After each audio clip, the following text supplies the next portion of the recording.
আসসালামু আলাইকুম। শুভ সকাল। আজকে চরম এক বাস্তবতা নিয়ে কথা বলবো, একটু ধৈর্য সহকারে শুনবেন। আমার পাশে উনি একজন বাস চালক। তো এই বাস চালক, ওনার গাড়ির যখন আমি বাসের কাগজপত্র চেক করতে গেলাম, যাওয়ার পরে ওনার গাড়ির কাগজপত্র সব ঠিক আছে, 26 সাল পর্যন্ত মেয়াদ আছে, কোনো সমস্যা নাই।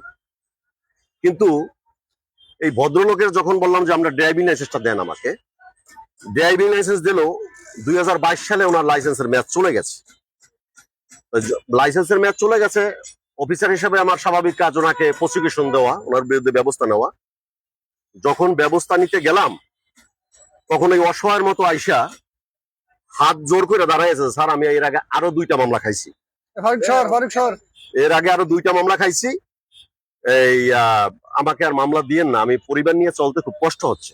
তাই বললাম যে আপনার 22 সাল থেকে ড্রাইভিং লাইসেন্স নাই, আপনি একজন ড্রাইভার লাইসেন্স করবেন, তাহলে আপডেট না থাকলে তো আমার এটা ব্যবস্থা নেই, তো আমার কর্ম। তারপরের ঘটনা যখন এর মুখ থেকে শুনলাম, আমার পক্ষে আমার কলম আর চলেনি। কি হয়েছিল তোমার বাবা, একটু বুঝিয়ে বলো তো। স্যার আমার দেখো তো। বলো। আমার হাত ওই গাড়ির কাজ করতে গিয়ে গাড়ি গ্যারেজে নিয়েছিলাম, তো ওই যোগান দিছি, যোগানের হাত হাতের দিয়ে চাকা ঘুরিয়ে বাইরে পড়ে গেছে। পরে আমি বিয়ে দিতে 2বার গিয়েছি, আমার লাইসেন্সের কোনো মানে ওই চাকায় লেগে সাথে সাথে 2টা আঙ্গুল ঘুরে গেছে, 2টা আঙ্গুল জায়গায় পড়ে গেছে। যাও, তারপর তো আপনার তো 22 সাল পর্যন্ত আপনার মেয়াদ ছিল, তারপর আপনি বিআরটি তে গেলেন। 2বার গেছি, একে 2বার গেছি, আমার কোনো ফিঙ্গার নেয় না। ওই স্যার ধরছে রাস্তায় 2বার, 2বার মামলা দিছে। পরবর্তীতে আমি বলছি যে স্যার আমি আর কি করবো, আমার বাচ্চা চলে, আমার চলার কোনো লাইন নেই।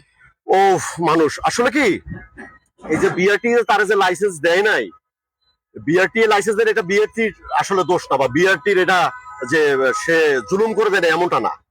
আমাদের 2018 সালের মোটরযান আইনের 12 ধারা মোতাবেক যদি কোনো ব্যক্তি অসুস্থ, শারীরিক বা মানসিকভাবে অক্ষম, মদ্যপ বা অভ্যাসগত অপরাধী হয়, তাহলে কখনো কখনো লাইসেন্স থেকে অযোগ্য ঘোষণা করা হয়, লাইসেন্স বাতিল করা হয়, লাইসেন্স স্থগিত করা হয়।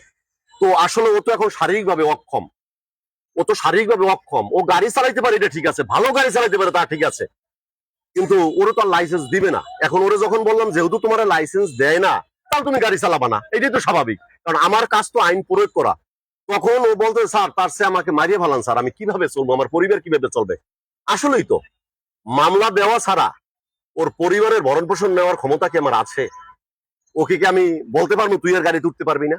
আমি ওরে মামলা দিতে পারবো, কিন্তু কথা হলো যে এইটা নিয়ে এখন কোনো সমস্যা নেই, মামলা দিলাম না। সমস্যাটা কখন জানেন?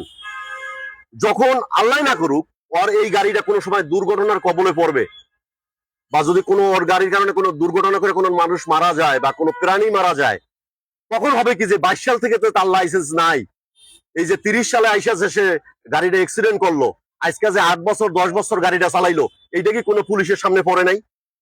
এটা পুলিশের সামনে পড়ছে, ওরা পয়সা পাতি খাইয়া ম্যানেজ হইয়া এই গাড়ির ব্যবস্থা নেয় নাই। কিন্তু বাস্তবতা হইলো যে এরকম দেখার পরে অনেক কিছু, অনেক ব্যবস্থা নেওয়া যায় না। আমি ওরা মামলা দিতে পারবো, এই বন্ধুই শেষ, কিন্তু এর আগে যে 10টা মামলা 5টা মামলা খাইছে, এটা আসলে এই সাধারণ মানুষ তখন বুঝতে চায় না। আসলে আইনে এক, বাস্তবতা এক, এগুলা মেনেই আমাদের কাজ করতে হয়। সকলকে ধন্যবাদ। আসসালামু আলাইকুম।